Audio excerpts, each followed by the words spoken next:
Oke teman-teman, perkenalkan saya Fauzi Hidayatullah, NIM B05200025. Saya Daryatin Berhanifah, NIM B05217. Nama saya Karismata Eka Cahyani dengan NIM B05200030. Di sini kami akan memaparkan materi mengenai lingkungan bahasa Arab yang disusun untuk memenuhi ujian tengah semester mata kuliah pengajaran bahasa Arab yang diampu oleh Bapak Habibie Muhammad Lutfi, Universitas 11 Maret, Program Studi Sastra Arab, Fakultas Ilmu Budaya. Di sini kami akan menjelaskan sedikit materi mengenai lingkungan bahasa Arab, yaitu meliputi pengertian, tujuan, prinsip, syarat, macam-macam atau jenis, dan juga model lingkungan bahasa Arab. Selanjutnya akan kami berikan contoh pelaksanaan lingkungan bahasa Arab yang ada di MTS Asalam Tuban, di mana kami telah mewawancarai salah satu guru yang mengajar di sekolah tersebut. Oke teman-teman, poin yang pertama yaitu pengertian lingkungan bahasa Arab. Lingkungan bahasa Arab adalah lingkungan yang dimana orang-orang di dalamnya berkomunikasi dengan bahasa Arab. Tidak ada komunikasi selain dengan menggunakan bahasa Arab. Lingkungan seperti ini menuntut seseorang yang tadinya tidak bisa menggunakan bahasa Arab menjadi bisa, bahkan lancar menggunakan bahasa Arab. Hal ini karena seseorang dituntut untuk menggunakan bahasa Arab. Kemudian yang kedua adalah tujuan penciptaan lingkungan bahasa Arab. Adapun tujuan penciptaan lingkungan bahasa Arab setidaknya ada 3. Yang pertama adalah membiasakan pembelajar untuk menggunakan bahasa Arab secara komunikatif, baik melalui praktik secara lisan, ceramah, ataupun menuangkan ide gagasannya melalui tulisan.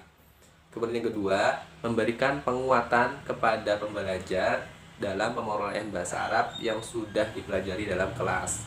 Kemudian yang ketiga, memberikan kreativitas dan aktivitas berbahasa Arab yang terpadu antara teori dan praktik dalam suasana informal yang menyenangkan. Materi selanjutnya adalah mengenai prinsip penciptaan lingkungan berbahasa Arab. Dalam menciptakan lingkungan bahasa Arab yang baik, tentunya harus mengikuti prinsip-prinsip tertentu. Yang pertama adalah keterpaduan visi, misi, dan orientasi pembelajaran bahasa Arab. Hal ini dilakukan agar lingkungan berbahasa Arab sejalan dengan tujuan pembelajaran yang ingin dicapai. Prinsip yang kedua adalah skala prioritas dan gradasi program. Hal ini maksudnya adalah menciptakan lingkungan bahasa Arab yang secara bertahap dengan mengatur skala prioritas program-program yang ada. Prinsip yang ketiga adalah kebersamaan dan partisipasi aktif dari segala pihak. Hal ini dilakukan untuk memberikan motivasi dari pelajar-pelajar yang kurang memiliki kemampuan dalam berbahasa Arab agar termotivasi untuk menyesuaikan dirinya dengan lingkungannya. Prinsip yang keempat adalah konsistensi dan keberlanjutan. Hal ini dapat diciptakan dengan cara menciptakan lingkungan berbahasa Arab yang kreatif dan variatif. Prinsip yang kelima dan yang terakhir adalah prinsip pendayagunaan teknologi dan multimedia. Hal ini maksudnya dengan memanfaatkan teknologi-teknologi yang ada seperti televisi, akses internet, dan lain-lain untuk menunjang kegiatan dalam berlingkungan berbahasa Arab. Dalam menciptakan lingkungan berbahasa Arab, perlu adanya syarat-syarat yang harus dipenuhi. Yang pertama yaitu adanya apresiasi dan sikap mendukung terhadap pembelajaran bahasa Arab dari pihak-pihak terkait seperti lembaga pendidikan, kemudian peserta didik sampai dengan tenaga kependidikan. Nah, apresiasi dan sikap mendukung ini mempunyai dampak yang besar terhadap pembinaan dan pengembangan keterampilan berbahasa. Dari aspek ini akan timbul motivasi dan rasa membutuhkan yang sangat baik. Kemudian yang kedua, untuk model pengembangan lingkungan bahasa Arab yang dikehendaki oleh lembaga pendidikan dan panduan yang valid. Panduan ini sangat penting karena dapat menyatukan visi dalam mengembangkan lingkungan berbahasa Arab. Kemudian yang ketiga, keberadaan tenaga pengajar atau yang biasanya disebut dengan guru sebagai sosok yang mampu berkomunikasi aktif. Nah, hal ini itu dapat dioptimalkan sesuai dengan fungsi dan perannya dalam mewarnai pembinaan dan pengembangan berbahasa Arab. Mereka atau guru-guru ini merupakan pembimbing utama dan sosok kreatif dalam penciptaan lingkungan berbahasa Arab. Nah, syarat yang terakhir yaitu menyediakan dana yang mencukupi, baik itu untuk memberikan intensif atau gaji kepada orang yang berkontribusi dalam penciptaan lingkungan berbahasa Arab maupun untuk pengadaan sarana dan prasarana yang mendukung berjalannya lingkungan berbahasa Arab ini. Selanjutnya adalah mengenai macam-macam dari lingkungan bahasa Arab. Lingkungan bahasa Arab dibagi menjadi dua, yaitu lingkungan formal dan lingkungan non-formal.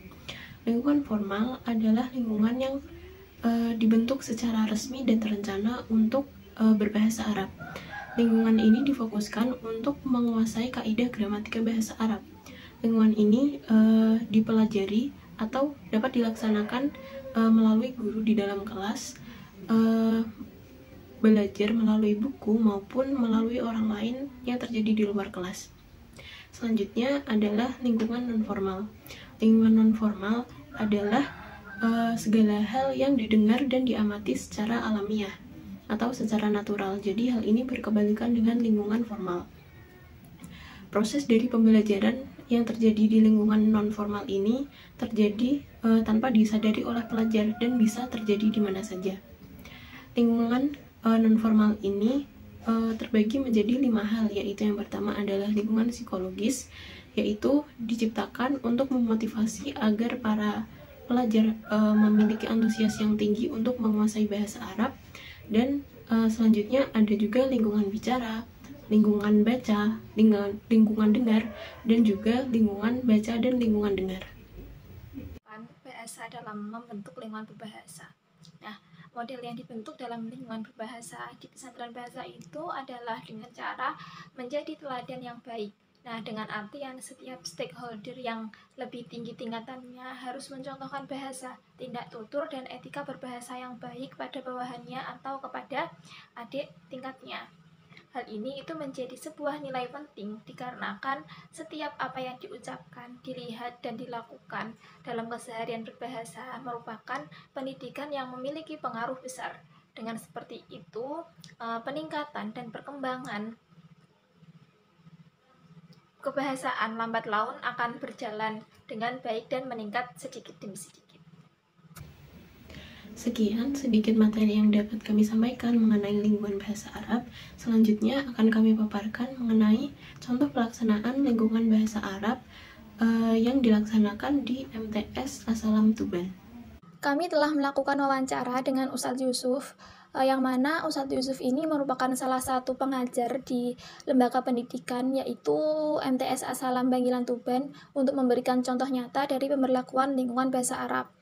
Pertanyaan pertama yang kami ajukan kepada beliau yaitu mengenai bagaimana metode yang digunakan untuk menciptakan lingkungan berbahasa Arab. Nah, beliau menjawab dalam menciptakan lingkungan berbahasa Arab di MTS Asalam Banggilan Tuban ini memakai metode ceramah dan disampaikan kepada siswa sehingga siswa paham. Kemudian yang kedua ada hari berbahasa Arab. Karena MTS Asalam ini merupakan salah satu pondok bahasa, jadi MTS Asalam ini memberlakukan di mana adanya hari berbahasa Arab.